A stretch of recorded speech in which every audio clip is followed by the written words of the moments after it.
school manager, members of the board, the various invited head teachers and principals around the school, and most importantly, of course, the parents and the students who are here tonight. Firstly, my apologies for the delay. I had to go to a ring with somebody from my office. Their mother had passed away, that's why I was a bit late. But like I said, it gives me much pleasure to be here tonight. Generally I don't do much prize givings. This year I, in fact, was in Kabanangasau in Naranga about 2 weeks ago, where there was a primary school of only the full school roll was 63 students, right from class 1 to class 8. And then yesterday I was in Kamil College in Ba. They have about, I think, 600 students. And then, of course, I'm here tonight in Narere. And it's wonderful to be here. I do not want to speak for long. You know, they say the art of public speaking is knowing when to stop. And you must also know your audience. And our audience here tonight are these young children who really don't want to hear me speak. All they want to do is get their prizes and want to graduate. And of course, tonight is for them and also the parents. Talking about parents, ladies and gentlemen, I think all the parents and grandparents and guardians who are here, I'd like to emphasize this one very small point to you. Please remember, education is the most important asset that you will give to your children. It is an asset that once they attain that, they cannot ever lose it. You can give somebody a house, you can give somebody a car, you can give somebody clothes, but they can lose it. They can either lose it, they can mortgage it, they can sell it, it wears out. But education and the attainment of knowledge is not something that you'll ever lose. So it is the most important asset we can give to our children. And I'd like to thank all the parents for encouraging their children. As you know, under the Bainimarama government and now the Fiji First government, we've made education a priority and we give free education now, all the way from class 1 to class 8, and then of course all the way to Form 7.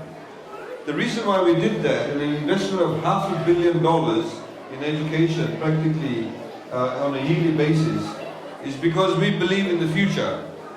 These children here are the future. One day, one of them will probably be standing up here.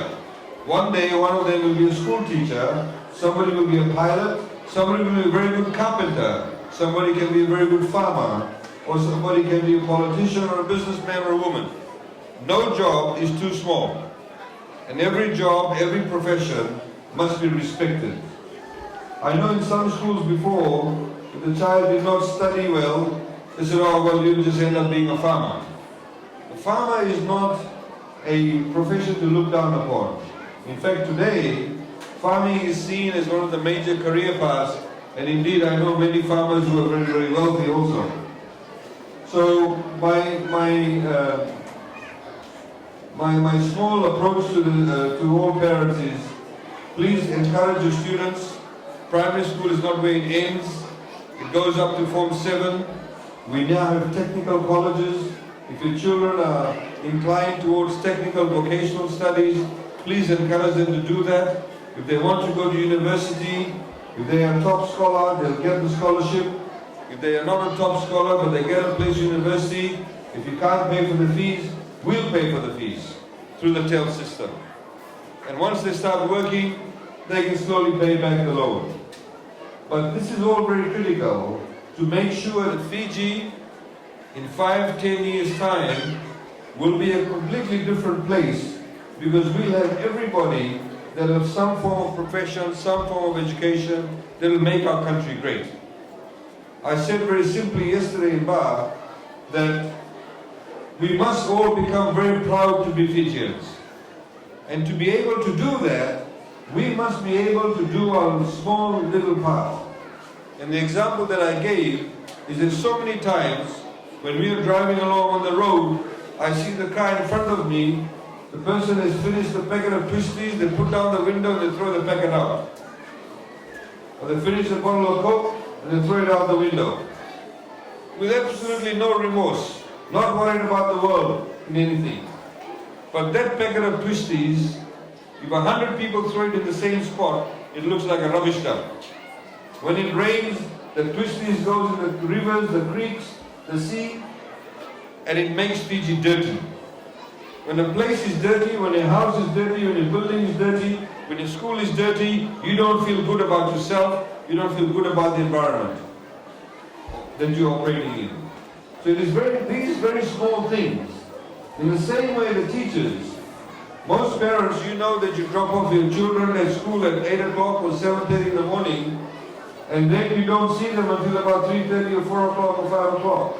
The teachers are basically the second parents of your child, and they play a very critical role.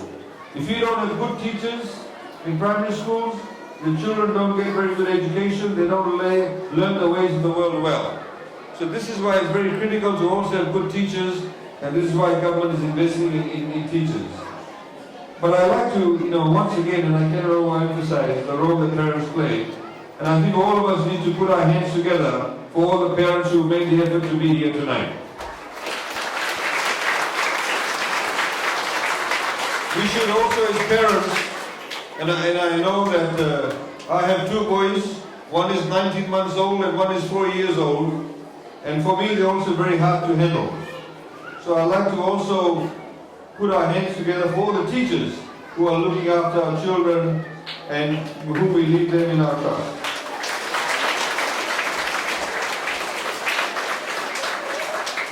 Ladies and gentlemen, I don't want to be too long, but suffice to say, please remember that we all need to contribute towards our country. The inspiration and indeed the energy with which the children sang the national anthem, I was struck by it. And the level of innocence they sang the national anthem with. Again, as I said yesterday, you can go to a soccer match or a rugby match sometimes, and they ask you to stand up to sing the national anthem. And you see all the adults, half of them sort of with a cigarette in the hand or, standing up or half standing, they don't stand to attention. But our children, they actually understand the meaning of the national anthem.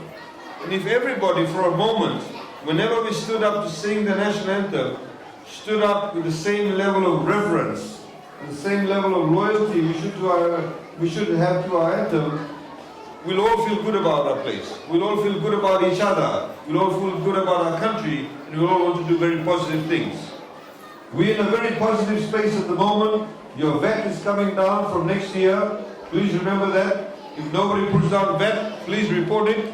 We want to catch those shopkeepers. We're in a good space. We've reduced duty on many items. And Fiji is doing well economically. If we all combine our hands together, if we educate our children, we're able to be a lot more productive in our society, Fiji will become even greater. We'll be able to build better roads, better water, better electricity, better connectivity, more footpaths, more development for land, for people to own their own homes. And as you know, in the budget, there are two very important things that we are focused on. One is getting more people to own their own homes and to improve medical facilities. And I'm sure all of you would agree there are two key areas that we need to improve in. And that's what we are focused on, and we look forward to your contribution towards that. So ladies and gentlemen, thank you once again for the invitation to the school for inviting me here. I'm very pleased to be here. I'd like to congratulate all the students who will be winning the awards tonight. But of course, these wonderful kindergarten students with their caps on, and I'm sure that they're waiting to receive their awards. I wish you all a very good evening. Thank you.